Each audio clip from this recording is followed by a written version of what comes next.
인간 발달과 성장, 하나님 주신 질서죠. 인간 발달과 성장의 과정을 보게 되면 사람은 자기 삶의 엔조이를 누리기를 원합니다. 어떤 분야에 있든지 간에 자기 하고 있는 일에 대해서, 인생의 행로에 대해서 어떤 만족감이 있어야 되겠죠. 이런 엔조이가 있어지려고 하면은 사회학자 견해에 의하면은 같은 이로 시작하는 이스팀, 자기 평가가 필요하다고 하는 것입니다.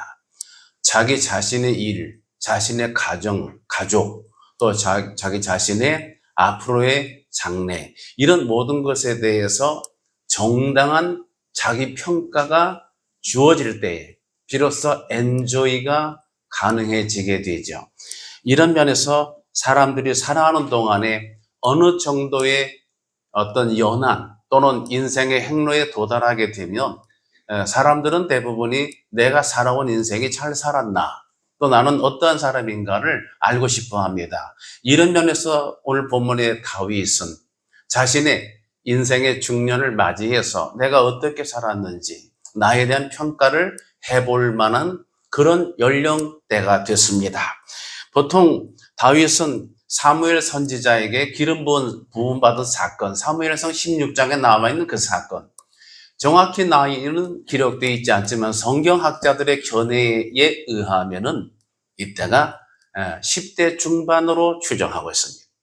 다윗의 인생은 10대는 바로 사무엘을 통해서 기름 부음을 받는, 그리고 목동의 시절을 보냈던, 그리고 여러분 아시지만 시편에 어릴 적에, 소시 적에 부모가 나를 버렸다고 말하는 그 말제에 뒤처진 아이의 인생, 살았던 것이 10대 나이가 되죠. 그 다음에 20대는 그 다윗이 골리앗을 쓰러뜨린 사건으로 인해서 백성들에게 칭송을 받지만 그 일로 인해서 사울 왕의 아주 죽일 듯이 쫓아오고 자기를 죽이려고 하는 그런 위협 속에 쫓기는 도피 생활을 하게 됩니다. 그래서 우리가 20대에 자신의 자아가 형성되는 중요한 시기에 자신의 정체성을 발견해야 되는 시기에 다윗은 어떻게 했다고요? 늘 쫓겨다녔습니다.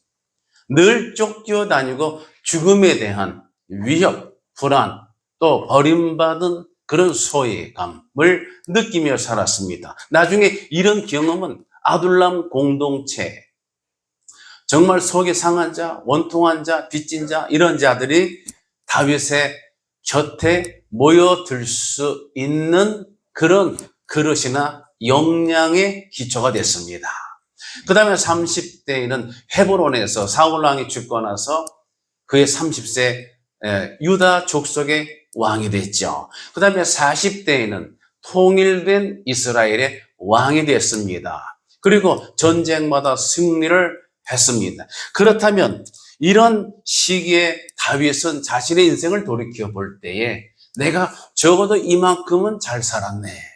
다시 말하면 그는 문무를 겸했습니다.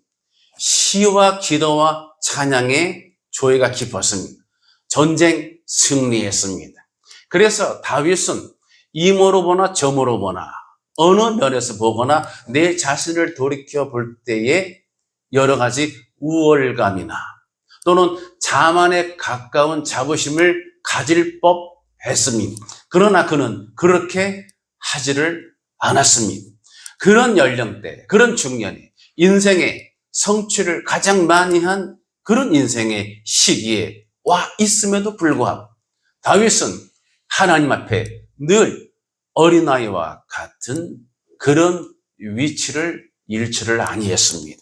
사랑하는 예배자를, 성경 야고보서 4장 6절에 하나님께서 교만한 자는 물리치시고 겸손한 자에게 은혜를 주신다.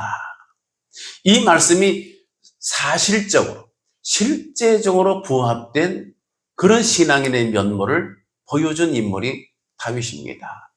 오늘 어린이 주일을 맞이해서 이 다윗이 고백한 내용 중에 문장을 우리가 주목해서 함께 은혜 받고자 합니다. 첫 번째는 다윗이 말한 고백 속에 내 마음이 교만하지 아니하오며입니다. 내 마음이 교만하지 않다. 다윗은 자신의 이 하나님과 관계에 있어서, 즉 다르게 말하면 다윗은 내가 어떻게 되는 것보다 하나님 앞에 또는 하나님 보실 때 하나님 면전에서 하나님과 나는 어떤 위치에 있고 내가 어떤 관계에 그런 주의 자녀인가를 늘 중요하게 고민하던 기도하던 묻던 그런 신앙인이었습니다. 그래서 그는 자신의 지위, 입지보다 하나님과의 관계를 더 중요하게 봤기 때문입니다. 그는 하나님 앞에서 하나님이 미워하시는 것은 절대로 하지 않겠습니다. 그래서 부정어로서 뭐뭐 하지 않겠습니다를 먼저 열거를 합니다. 우리가 알다시피 성경에서 여러 책 중에 시편은 성문학서입니다. 시가서로 이렇게 분류가 됩니다. 이 장르가 문학이죠. 이 문학으로 쓰여진 것은 문학적인 기법을 우리가 활용해서 읽게 되면 더 그 시편을 깊이 있게 들여다볼 수 있게 되는데, 오늘 이 시편 131편에 다윗이 사용한 문학 기법은 병행 기법입니다. 병행, 같은 개념을 쭉쭉쭉 옆에 나열하는 것이죠. 구체적으로는 다윗이 동사 세 가지를 통해서 병행을 했습니다. 뭐뭐 하지 아니하고, 뭐뭐 하지 아니하오며, 뭐뭐 하지 아니하겠나이다, 이렇게 했습니다. 바로 이것이 뭐냐면 내가 교만하지 않고 내 눈이 오만하지 아니하며, 그 다음에 내가 놀라운 일과 큰 일을 하지 아니하겠나이다, 이렇게 부정의 동사를 병행해서 세 번을 반복했습니다. 이것은 다윗의 굳은 결심과 의지를 나타내고자 하는 그런 기도문이죠. 그래서 이것을 히브리어 원문상의 번역으로 이것을 문자적으로 가져오게 되면 이렇게 풀어서 말씀드릴 수 있습니다. 여호와여, 내가 교만하지 않습니다. 그 다음에 내 마음이, 여호와여, 내 눈이 내가 오만하지 않습니다. 뒤에서 내 눈이, 그 다음에 여호와여, 내가 힘쓰지 아니합니다. 놀라운 일과 큰 일을 하려고, 이렇게 됩니다. 그러니까 다윗은 많은 사람이 추구하던 신앙과는 정반대로 합니다. 많은 사람이 열심히 신앙생활해서 어떤 목적을 가지는데, 이 목적이 뭐냐면 하나님 나라 건설이 아니라 주의 이름이 거룩히 여기심을 받도록 하는 인생 근본의 목적이 아니라 내가 잘 되는 것, 내가 예수를 믿고 열심히 신앙생활을 해서 돈도 잘 벌고 자녀도 잘 되고 좋은 자동차를 사고 넓은 집에 살고 아주 그냥 여유 있게 먹고 마시고 풍성히 누리고자 하는 그런 목적을 갖는 신앙인이 이 땅에 적지 않습니다. 그래서 내가 더 커진 사람, 더 높아진 사람, 그런데 다윗은 그렇게 하지 않았습니다. 이 문장을 좀 더 세밀하게 들여다보게 되면 재미있습니다. 뭐뭐 하지 아니하고, 뭐뭐 하지 아니하며, 뭐뭐 하지 아니하겠나이다. 앞에 두 개는 내 마음이 교만하지 않겠습니다. 두 번째는 내 눈이 오만하지 않겠습니다. 오만한 데를 아예 쳐다보지도 바라보지도 않겠습니다. 생각도 않겠습니다. 이 두 개는 서로 비슷하게 자연스럽게 어울려져서 흐름이 아주 매끄럽습니다. 그런데 마지막 부분은 조금 매끄럽지가 않습니다.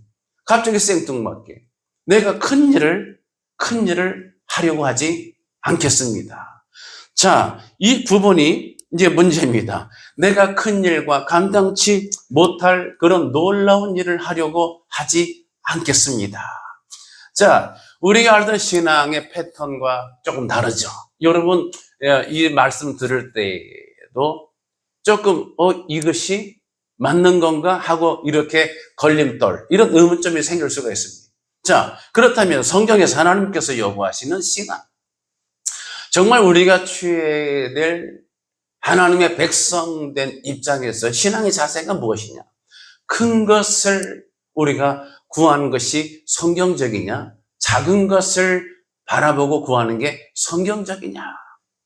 미안하지만 많은 신앙인들, 많은 평신도, 많은 주의 종들 포함해서 큰 것, 넓은 것, 여러분 교회도 만나게 되면 어느 교회 다닌다 그러면 교인이 몇 명이요? 물어봅니다. 정말 어메이징합니다. 여러분 놀라지도 않으시네요. 저는 놀랍니다. 정말 예수를 내가 정말 영접해서 예수를 짊어지고 사는 사람, 예수를 내 주로 고백하는 하나님의 사람, 그리고 주의 나라를 위해서 힘쓰는 교회인 것을 관심 가져야 되는, 전혀 이것은 no problem. 몇 명 모이느냐, 교회는 그 다음에 몇 평짜리냐, 굉장히 물량적으로 질문을 합니다. 그리고 많은 교인들이 기도할 때도 보다 큰 것, 더 높은 것, 화려한 것, 위대한 것을 계속 달라고 구하는 형태를 갖고 있습니다. 성경에서는 이렇게 큰 것을 강조하는 부분도 사실 틀린 것은 아닙니다. 요한복음 1장 50절에 나다나엘을 향해서 무화과 나무 아래에서 보았다 하므로 믿느냐? 이보다 더 큰 일을 보리라. 성경에는 뭔가 큰 일, 큰 영광, 큰 소망, 큰 힘이 분명히 함축되어 있습니다. 그 다음에 요한복음 14장 12절에 여기서 조금 오해도 많이 있지만 예수께서 제자들에게 나를 믿는 자는 내가 하는 일을 할 것이요 그보다 더 큰 일도 하리라 그랬습니다. 그래서 2단, 3단, 27단이 나오는 거예요. 예수님보다 능력이 더 큰 게 아니라 더 하나님의 구원사의 그런 파노라마 섭리 가운데 보다 더 긴박한 의미 있고 중요한 때를 맞아서 그 일을 할 것이다 하는 그런 뜻이죠.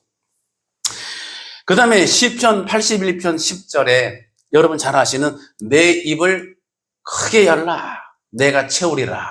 여러분 그래서 신방 갈 때 교인들이 또 영업하는 장사하는 영업 현장에 어떤 예배할 때 이 말씀은 아주 좋아합니다. 액자에도 많이 나와요. 내 입을 넓게 열라. 개역 한글에서는 개역계에서 내 입을 크게 열라. 울고 보채는 아이에게 젖주죠. 그래서 입을 크게 열라 해서 또 이것 가지고 막 씨름하고 기도하는 그런 예배자도 적지 않습니다.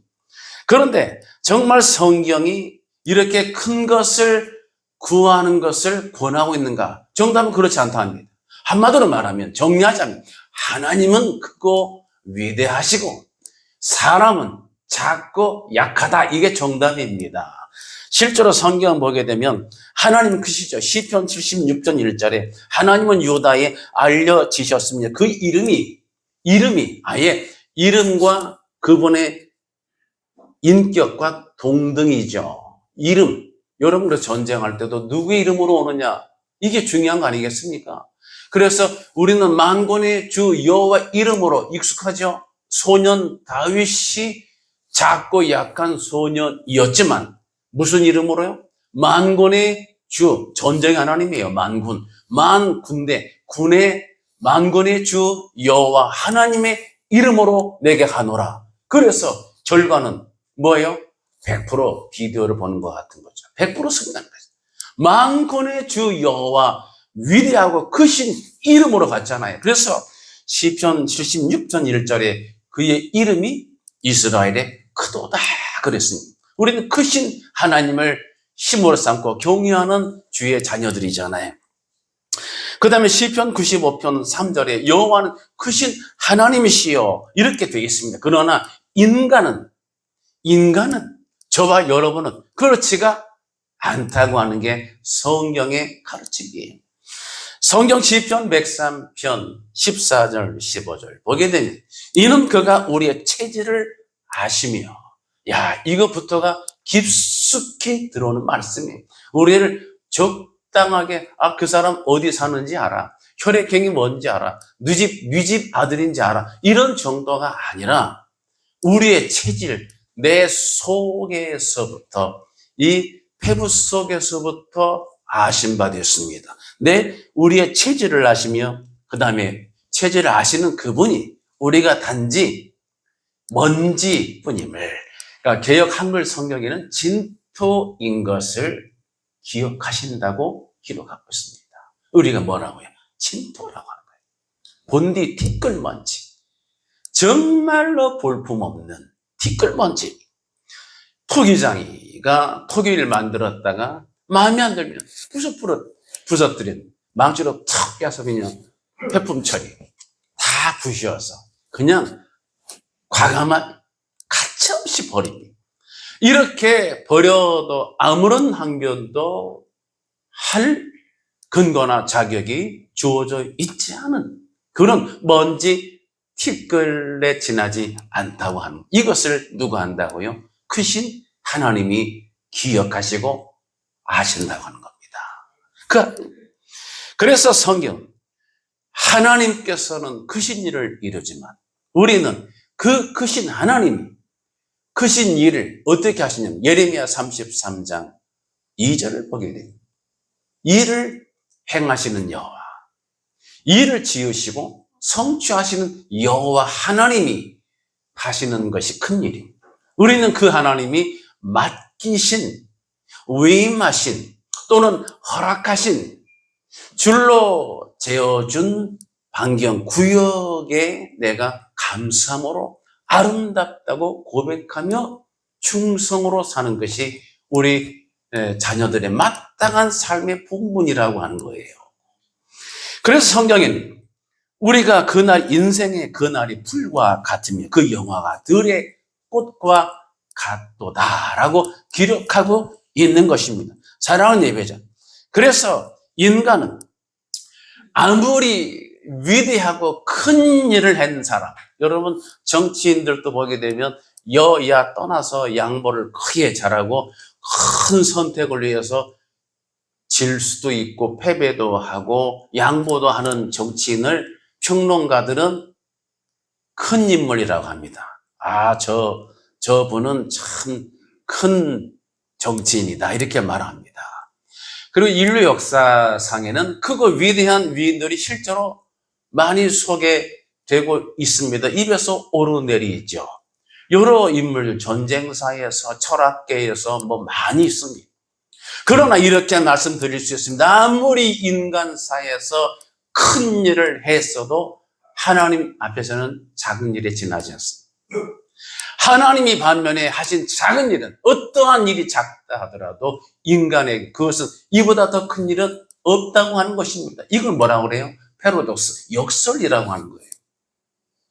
기독교 신앙은 성경은 역설의 진리를 가르치고 있습니다. 그 역설의 절정 클라이맥스가 뭔지 아십니까? 바로 십자가 사건입니다. 십자가 사건이 왜 주어졌습니까? 우리 인류를 구원하기 위해서 하나님의 고뇌참 그런 하나님의 작정하심의 결과죠. 그런데 구원자가 누굽니까? 여러분 옛날 고대 근동 전쟁사에 보게 되면 여러분 힘 있는 왕들, 여러분 잘 아시지만 메데 바사에서 바사를 이렇게 이제 메데를 그 사돈 맺어가지고 이제 통합 흡수시킨 바사 왕, 그렇죠? 오늘날 그 후예들이 페르시안 계통이 이제 이란 쪽에 많이 분포되어 있다 이렇게 역사학자들은 분류를 합니다. 페르시안들 엄청 많죠. 이런 페르시안들, 이런 사람들, 이런 큰 힘을 가진 왕들의 그런 모든 역사, 이런 것들이 지나서 알렉산더 왕 시대를 지나서 헬라화가 되면서 그 다음에 헬라 철학이 확장되면서 하나님이 헬라 철학 가말리엘 문화상에서 사도 바울, 사울이라는 청년을 하나님 픽업하셔서 그리스도의 복음의 도를 전하게 하시고 그 다음에 인류 구원 역사를 이루셔서 십자가 사건을 이루신 것이 바로 바울을 통해 헬라 그 문화 속에서 전 세계에 퍼져가도록 하나님이 역사하셔서 정말 이세 줄기에서 한 싹이 나가지고 온 땅을 덮는 일을 이루셨잖아요. 그래서 전쟁사에서 보게 되면 이 페르시아 대왕처럼 전쟁을 이기려면 첫째 왕은 지혜롭고 두 번째 용맹하고 세 번째 강해야 되는 겁니다. 그래서 전쟁에서 이기고 나면은 정복한 나라에게 딱 선포하는 10개 문장이 나는 너희를 종되었던 데서 해방시킨 왕 아무개다. 나 외에 다른 왕에게 조공을 바치면 안 된다. 익숙하시죠? 10계명의 패턴이 전쟁사에서 주어진 것입니다. 그래서 구원한다. 난 너희를 구원한 왕이야. 구원해냈다면 어떻게 돼요? 지혜롭고 용맹하고 강한 군사력을 가지거나 위력이 있어야 되죠. 위력이. 그래서 이스라엘 백성은 인류를 구원하고 정말 이스라엘 백성을 유다 족속을 구원시킬 메시아를 갈망했을 때에 그 메시아는 어떻게 되겠습니까? 아주 빛나는 광채에 아주 힘있고 위대한 능력의 그러한 저를 기대하고 있었습니다. 그런데 어떻게 됐다고요? 그 예수님은 그들의 예상을 깨고 베들레헴 시골 마을에 마국간의 촌동네에 짐승의 먹이통에서 아주 초라하게 울음을 터뜨리며 출생을 했다고 하는 것이죠. 그리고 그 주님이, 그 메시아가 정말로 법정에 서서 유죄, 바로 영화를 보게 되면 블라스피미어, 참남하도다. 아주 큰 죄입니다. 유대인들에게 참남하도다. 하나님의 이름을 못 얻겠다는 그런 저주의 죄로 판결문, 오늘날 말하면 재판에서 대법원 판결로 이미 이제는 선고가 된 상태예요. 이렇게 해서 정죄를 받고 신명에 나온 나무에 달린 자마다 저주받은 자이니 그 저주받은 나무 십자가에 달려 피 흘려 죽으셨다. 쇼킹한 일입니다. 어떻게 메시아예요? 여러분 이해되시겠습니까? 인류를 구원하는 어떤 한 사람을 내가 어떻게 해서 노력해서 구원해낸다. 쉰들러 리스트라는 영화에 보면 그 독일인 어떤 부자 한 개인이 유태인의 학살을 보고 가슴 아팠어요. 저들을 구원하기 위해서 자신의 그동안 쌓아놓은 전 재산을 쏟아서 유대인 한 명 한 명을 다 독일군에서 구해낸 그 사건이 얼마나 감동을 주었습니까? 이렇게 내가 할 수 있는 자산 있을 때에 쉰들러 같은 경우 그런 자산으로 사람을 돈 주고 사서 유대인들을 구원해낸 한 1000명에 가까운 사람을 구원해낸 것으로 저는 기억하고 있습니다. 그래서 1000명을 구원하는데도 한 사람의 엄청난 돈이 일생을 통해 모아놓은 돈이 다 소비됐어요. 그런데 인류를 구원하게 되면 얼마나 많은 힘이 있어야겠습니까? 그런데 예수는 가장 낮고 초라하게 종의 형체로 오시고 멸시와 천대, 채찍과 조롱, 침뱉음을 당하면서 저주에 달린 십자가에 달려 죽으셨습니다. 야, 이래서 유대인들이 예수를 메시아로 인정하지 않으려고 했던 것입니다. 그런데 놀랍게도 그 주님이 전쟁에서 이기려면, 구원하려면 전쟁에서 이겨야 되고 적군을 다 까부셔야 되고 그래서 승전을 해야 되는데 우리 예수님은 대장 되신 예수께서 어떻게 싸운 자십니까? 먼저 죽으셨습니다. 우리가 볼 땐 먼저 패배하셨습니다. 먼저 쓰러졌습니다. 그런 십자가를 피하지 않았습니다. 그래서 주님이 죽으시고 그래서 사망 권세 앞에 허무하게 너무나 정말 처참하게 다 패배한 것 같은데 말씀 약속대로 사흘 만에 살아나셔서 사망 권세를 깨뜨리시고 죄의 권세를 발로 밟으시고 원수 마귀를 결박시키시고 저와 여러분 온 인류를 살게 하신 메시아가 되신 줄 믿으시기 바랍니다. 이것이 십자가의 역설이에요. 사도 바울이 왜 뒤집어섰습니까? 이 예수를 만난 겁니다. 다메섹에서 만났을 때 빛이 광채가 임했다고 했는데 여러분 저는 그렇게 생각합니다.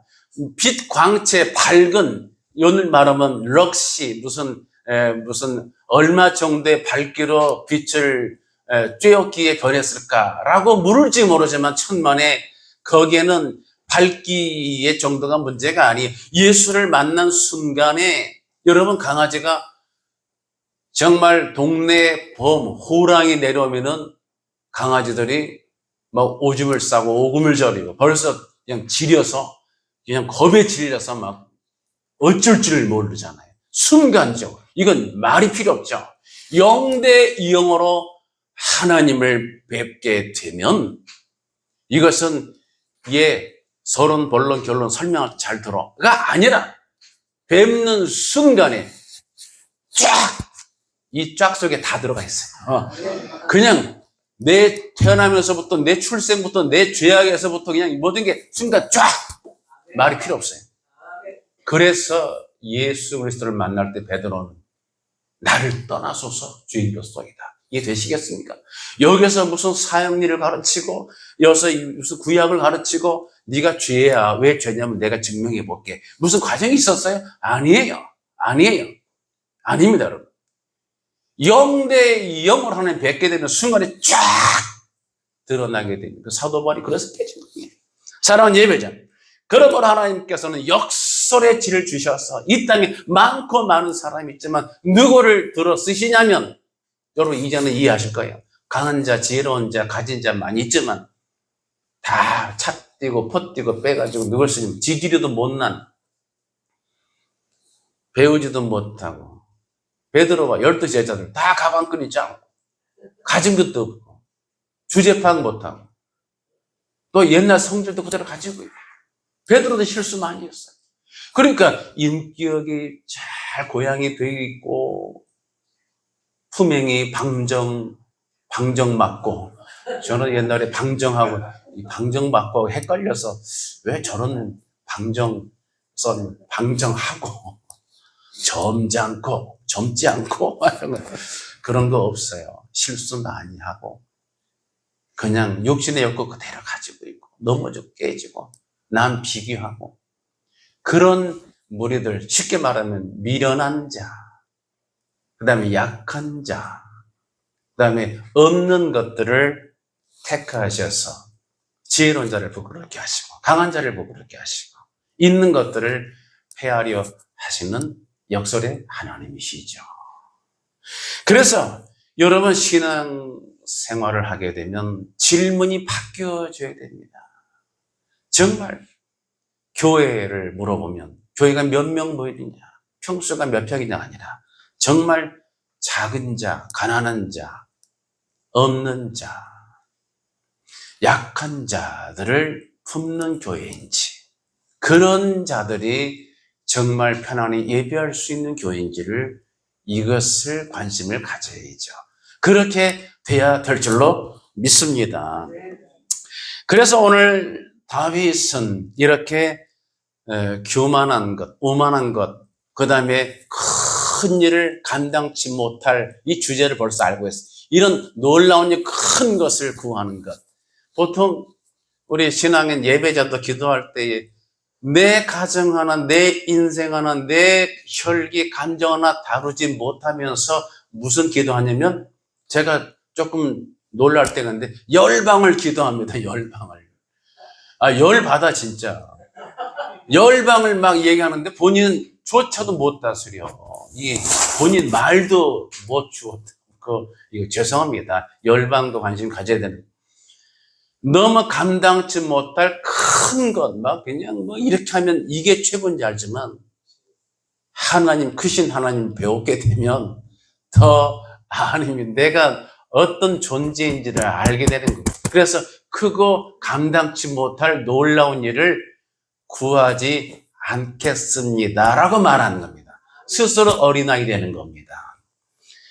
두 번째는 내 영혼이 젖된 아이와 같다고 하는 그런 표현입니다. 자, 다윗이 지금 인생의 때가 어느 때라고 제가 소개한 것처럼 인생의 이런 타임라인을 봤을 때 10대, 20대, 30대를 지나고 40대 돼서 통일 이제 왕국을 이루어서 성전 건축을 바라보고 있는 진짜 중요한 하나님께 인정받고 쓰임받고 전쟁에 승리하고 성과, 성취 결과가 정말 더덕더덕 막 붙어있는 그런 상태에 다윗이 어떻게 젖을 막된 아이와 같은 평온함을 고백하고 있습니다.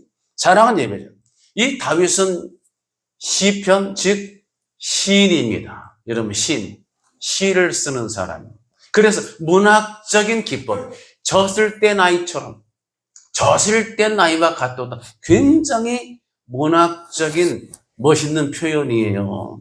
여러분, 그래서 젖을 뗀 것은 무슨 뜻이냐? 이 젖을 뗐다는 얘기가 꼭 우리는 이미 성인이 됐기 때문에 이제 막 젖먹이에 비유하는 거냐 생각할 수 있지만, 여러분 요걸 조금 세분화시키면 젖을 뗀 시기가 약 한 3살 정도라고 이렇게 우리가 단정을 전제를 한다면 3살 전이나 후나 이 즈음에 둘로 나눠지죠. 젖을 떼는데 성공한 아이와 젖을 아직 못 뗀 아이로 나눠지죠. 젖을 못 떼면 그 엄마는 젖을 떼게 하려고 그냥 뭐 빨간 약을 바르기도 하고 쓴 약을 묻히기도 하고 별의별 일을 다 해서 정말 믿을 놈 하나도 없네를 어려서부터 배우게 하잖아요. 젖을 안 떼니까 하는 거예요. 그래서 이것을 뗀 아이는 이제는 여유가 있고 그 다음 단계를 향해서 갈 수가 있어요. 근데 젖을 못 뗀 아이는 계속 퇴행입니다. 계속 그냥 성장 발달 과정을 등지고 서서 어떻게 되겠어요? 보채고 때를 쓰고 울고 짜증을 내고 젖달라고 징징거리고 울고 하지 않겠습니까? 여러분 이해됩니까? 이해됩니까? 이게 우리 신앙이라니까요. 나이가 들었어도 신앙생활 오래 했어도 계속 때로는 죄송하지만 주의 종들이 됐어도 이 단계를 깨닫지 못하면 계속 1차적, 심리적으로 말하면 자기중심적, 내가 잘 돼야 돼. 하나님 나라 관심 없어. 내가 목회하는 교회 헌금 많이 나와요. 내 옆에 교회는 망해도 상관없어. 이해되십니까? 내 중심이라니까요. 계속 찡찡찡얼거리고 징징대고 울고버치고 기도는 열심히 하고 신앙생활 열심히 하는데 이 모든 제가 설교 초반에 소개한 것처럼 주의 나라는 또 주의 이름이 거룩히 여김 받으시는데 관심이 없고 내가 잘 되는 거, 나와 내 집, 내 영역, 내 사업, 내 목회, 내 지경이 커지고 넓어지는 것만 계속 찡을대고 구하는 신앙, 이것과 무슨 차이가 있습니까? 무슨 차이가 있냐고. 젖을 뗀 아이는 어느 정도 만족스러움을 형성하게 됩니다. 어느 정도 포기 양보를 배우게 됐다고 볼 수가 있습니다. 그 다음에 젖을 뗀 아이는 이제 젖달라고 보채지 않고 엄마 품에 안겨 있는 것만 가지고도 웃을 수 있고 평안할 수 있는 거예요. 그래서 시편 84편 4절에 주의 집에 거하는 자가 복이 있나이다. 이 단계에 이르는 거예요. 내가 무엇을 얻어서, 내가 무엇이 잘 돼서 번성을 하고, 내가 아주 번창을 하고, 뭔가 이렇게 해서가 아니라, 주의 집에 머무는 것, 주의 성전에, 주의 뜰에 거하기만 하는 것 자체 가지고도 감사하고 기쁨이 넘치는 단계예요. 여러분 교회에 와서, 이런 공식 예배 말고, 평일날 교회에 들렀을 때, 주의 전에 와 있는 것만 가지고도 마음이 평안하고 기쁨이 있는 걸 경험하셨습니까? 아니, 안 해보신 분들은 모르죠. 평일날 안 오신 분들이 어떻게 알아, 그걸. 와보신 분들에게 한해서. 내가 무슨 기도를 해서 응답받아서 결과가 내 눈에 보여서가 아니라, 그저 주의 전에 있는 것만 가지고도 마음이 편안하고 기쁘고 만족스럽다고 하면은, 여러분, 그때가 젖을 뗀 단계라니까요. 젖을 이제 떼셨습니다. 축하드립니다. 이게 아다르고 어다른 거예요. 아다르고 어다른. 여러분, 우리 믿음이 자라나야 되는데, 눈에 보여야만 되는 게 보이지 않아도 감사.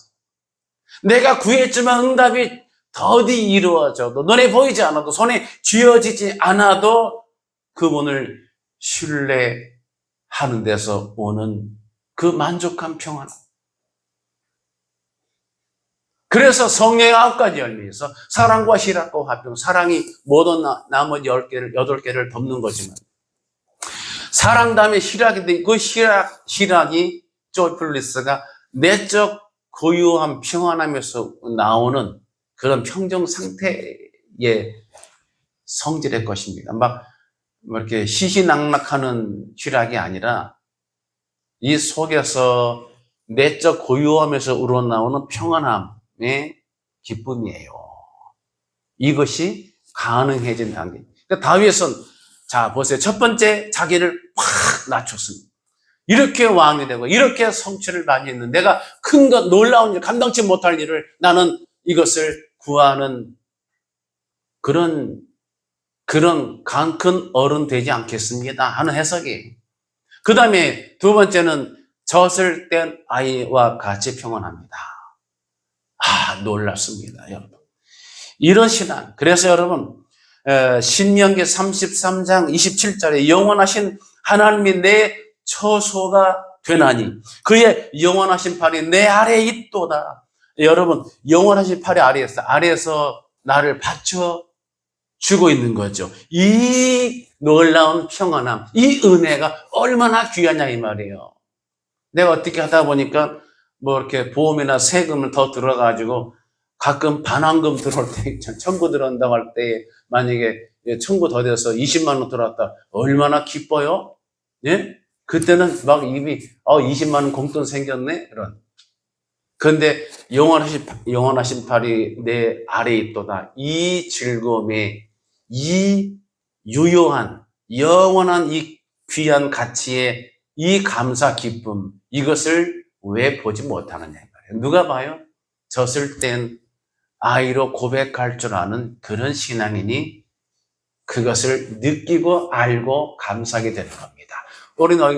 어린이 주일을 맞이해서 이 다윗의 고백을 마음에 새기시기 바랍니다. 선줄로 생각해서 막 크고 놀라운 일을 막 말하고 가르치고 구하는 신앙이 아니라 주님 안에 겸비한 어린아이 같은 신앙. 그리고 그러면서도 젖을 뗀 아이처럼 부모 품 안에서 편안할 수 있는 주의 전에 머물러 선 것만 가지고도 감사한 신앙. 이렇게 주님 앞에 나와 예배할 수 있는 것만 가지고도 은혜와 충만을 느낄 수 있는 그런 신앙이 되시기를 예수님의 이름으로 축복합니다. 기도하겠습니다. 할렐루야. 존귀하신 하나님 아버지, 은혜와 사랑을 감사드립니다. 다윗의 인생을 들여다볼 때 많은 성과를 가져왔지만 그럼에도 불구하고 그는 마음이 교만하지 아니하고 눈이 오만하지 아니하고 크고 정말 놀라운 일, 감당치 못할 그런 일들을 구하지 않겠다고 고백을 합니다. 그리고 젖을 뗀 아이와 같은 평안함을 노래하고 있습니다.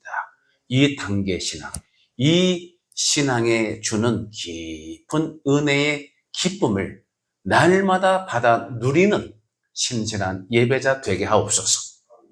예수님 이름으로 기도드리옵나이다.